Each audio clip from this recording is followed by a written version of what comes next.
Good morning. How is everybody today? I'm a little later today. The sun is starting to come up. You can see the blue sky. Yay! It's getting where the sun is coming up earlier and earlier. Oh, wait, and then we're going to have time change here soon. That time change thing messes me up every time. I'm kind of hoping for the day when they finally, decide, that it's kind of pointless and maybe they should change it. But that is a hope. Okay, we're going to start with Celtic Devotional. Astra is bathing this morning. Look, Astra. It's her new favorite thing that I put my feet out on her cushion and throw the blanket over my legs, and she can lay right in the middle and bathe and curl in, and she'll stretch all the way out. And she's not as tall as some of the other cats I've had, but she'll stretch from my toes all the way up, and her tail will sometimes lay like right about here. It's funny. She's not as tall as some of the other cats I've had, which have somehow expanded to be almost my size. It's kind of amazing how they do that. They bring all of their plasma into this realm. Anyway. Okay, so enfolder of the night, revelation of evening, I return to your loving embrace. Lovely flame, to your source returning, brightening the dim twilight, from the stars forever burning, bring my heart to birth this night. As the spring teaches us to walk the way of burgeoning life, so I call upon my soul's teacher to reveal the pathways of life that I have been walking and growing.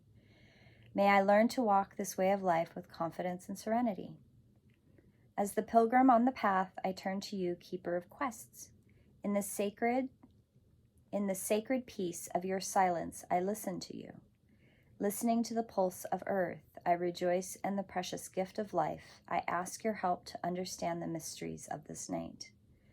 I give thanks for my family, for they teach me how to live in truth. Like the planets of the Milky Way, their influence causes me to constellate my emotions in different ways. May I remember that I am not the center of the universe, only one star in a whirling galaxy. I remember all my ancestors who have gone before. I receive from you the heritage of life. May all past hindrances be unblocked. May all past fears be assuaged. May all beneficial intentions be fulfilled. This night I ask blessing upon all women who are abused, restricted, and prey to anxiety and violence, and all for whom this night brings only pain, not rest.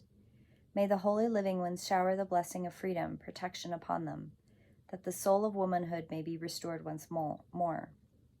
I give thanks for the encircling constellations of the spring sky. May the spinner of galaxies preserve their beauty, and all beings be blessed by their lovely light.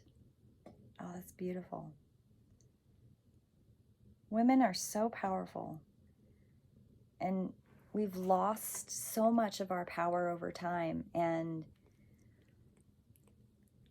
our my mother's generation is the generation, my mother and my grandmother's generation are very much the generation of having worked really hard to make sure that we have the right to vote, and we have the right to have a bank account and credit cards, and the pill came about, and the right to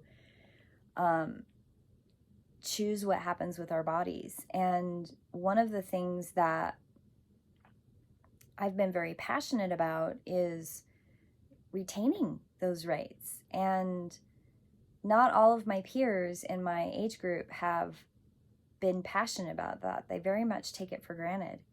And now we're in a time where a lot of our rights are being taken away.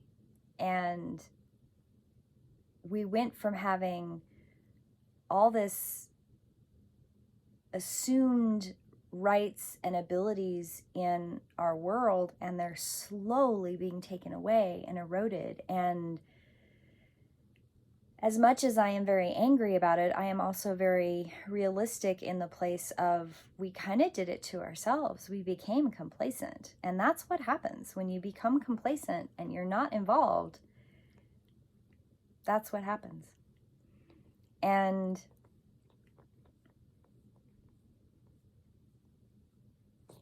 there's so much in that statement. Anyway, so today's card is going beyond normal. Going beyond normal. I love that. Going beyond normal. On the path of life where we are deciding moments, on the path of life, there are deciding moments where we can choose to go with the mainstream, or we can dare to take a bolder, more authentic and trusting way, even if it seems riskier and less safe. To rely solely on the logic and science without incorporating the mysterious and magical is a recipe for an existence that's far too dry. You can say that the choice is about balance. It is less about choosing to honor either art or science, gardening or architecture, more about integrating all approaches so that you enhance rather than hinder your life journey. Placing science or architecture above all else kills off rebellious heart. Steadfastly relying on logic, proof, and a complete set of plans to measure and dictate outcomes will suffocate the soul. Basing decisions on limited factors with an imbalanced measure of success is unnecessarily limiting. Choose to value decisions based on passion and instinct and trust in life enough to embrace it as an adventure and let it unfold. There's a time and a place for logic and strategy and planning. These are not bad tools to have, but we must be vigilant not to worship them or allow them to squash our less rational but equally valuable decision-making tools of intuition, feeling, those feelings you know without knowing how you know them. The flowing, inspirational energy of the heart may have no conceivable basis in logic or reason and still be uncannily accurate. To remain rebellious, we must not sacrifice the art of emotion, instinct, passion, and intuition. You are being asked to stay open to the intuitive approach in your life, your work, and your creativity. The intuitive approach can be likened to the method of a gardener or an artist. You may have pressures around you from the world or from your own unconditional nature to do things according to the rules or a deadline or accept a mainstream view. However, sometimes the best plan is to do what feels intuitively truthful in the moment and to trust that you are being led towards your own growth. Adopting this approach means you have to do far less planning and far more living. This oracle brings you a special piece of guidance. You are moving outside of the plan. You are living in the border of what is socially acceptable. This fringe-dwelling freedom, others may not see this about you straight away. You are an out and proud fringe dweller, completely comfortable with this way of being. This oracle brings you a message that you now have a chance to live from the heart more deeply and expressively. It wants you to realize that this is a legitimate, empowered, and creative way to live that honors all of who you are. Give up forcing or squashing yourself down into a very limited, so-called desirable quality like intellect and control. Oh my goodness, I think it's hilarious. Okay, so the prayer here. I now call on unconditional love and ask for blessings of the heart to be witnessed and sanctioned by the great universal creator, so that I may arise above small-mindedness and use the best of what human culture has to offer in service to love. May the wisdom and guiding hand of a greater gardener who works with unconditional love nurture the garden of my soul into magnificence. I dare to live creatively from my heart and to thrive. Oh, I love that. I don't know. I think going beyond normal. I love that the piece there talks about fringe dwelling. I kind of have always felt like a fringe dweller, but maybe I'm more mainstream than I think I am. I don't know. There is a part of becoming aware, and part of that becoming aware is understanding science is a thing. Checklists are amazing. There is a form and format and flow in life. And you can still be creative and outside of that mainstream idea of what should be done and square box life, at least that's what I call it, and still be true to yourself and to your soul and to your consciousness and your spirit. Excuse me. Breaking out of the forms of what should be and how to live are our intrinsic pieces that often get squished and squashed when we're younger. And finding success and finding what success looks like to you means digging deep and looking at what you want and following that dream. And that dream may look different for you than it looks for somebody else. We're not all the same, and we're not all in a cookie cutter. We're not cookie cutter people. You know, for generations and generations and generations and generations, people were guided. I use that word loosely, guided by a church. You know, the founding fathers of our republic in this United States were very keen on making sure that church and government were separate. And there was a reason for that. Because over time, religion controlled government. And faith has no basis in,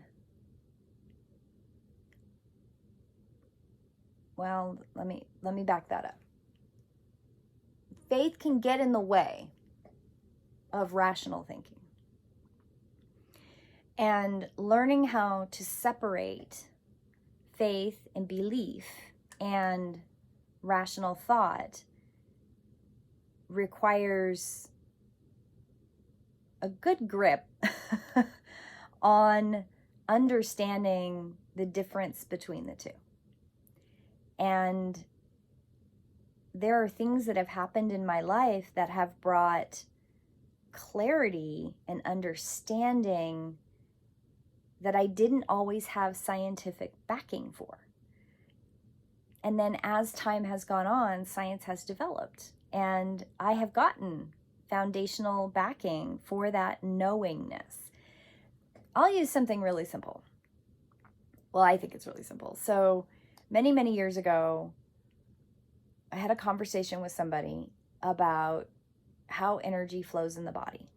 And she said, "Oh, you're talking about meridians." And I went, "Meridians? What are meridians?" She says, "Well, there are these, it's an Eastern idea of how energy flows in the body." And so I went into a deep well of research looking for meridians. And part of my research was that science had not been able to figure out what and how meridians, where they were in the body. Like, Eastern medicine had figured out they were there, they could find them. Acupressure, acupuncture, those are all parts of acknowledging and using the meridians, okay? So I had already known about meridians through my own work with the body, but I had not had a word for it. So I started using the word meridians because it made sense. It followed that flow. Well, then I don't know how many years ago it was now, but I ran across, I think it was like Nova or Science. It was some kind of show. And they were talking about how they can use high resolution microscopic cameras, basically.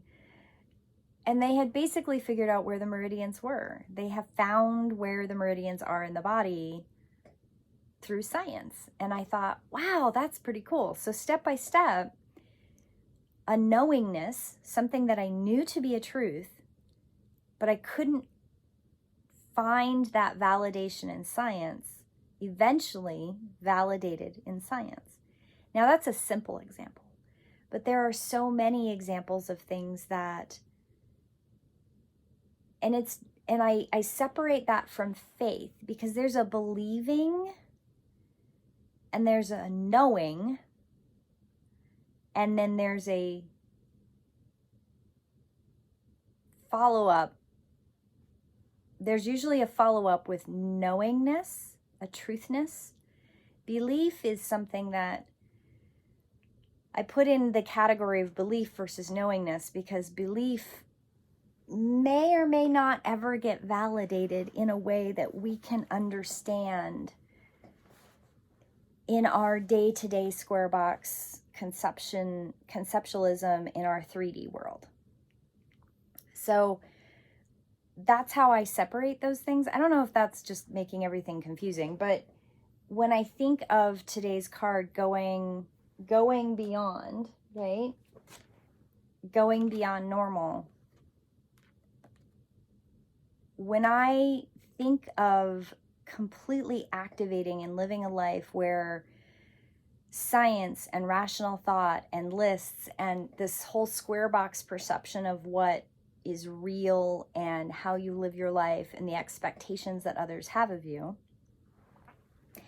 and living the life of truth and connection and non-judgment and vibrationally connecting to all things,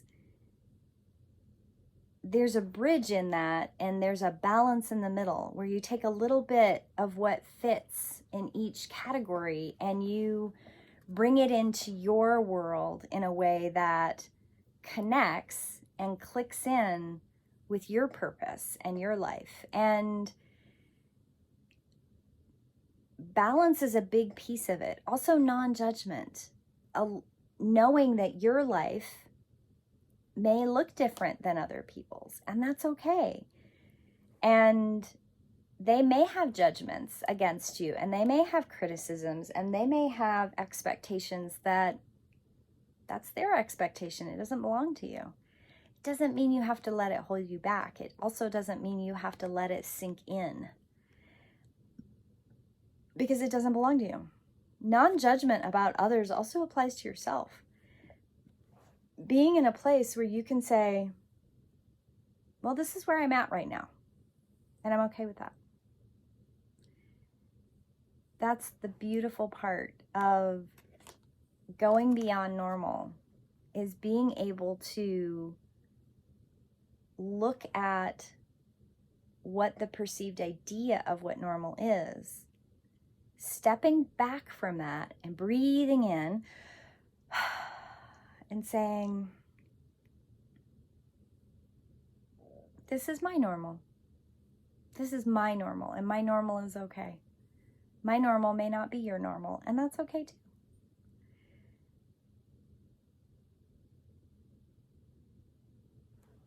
I think that when we can let go of the idea that normal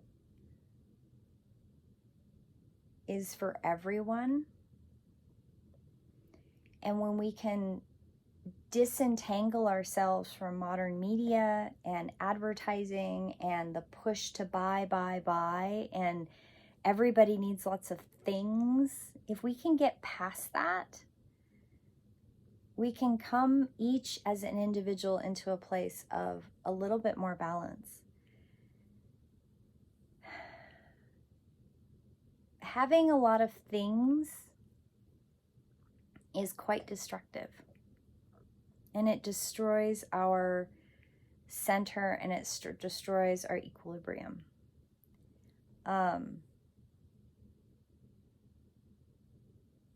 And that's the part that breaks down the connection. We need people connection, we need community, and we don't need so many things.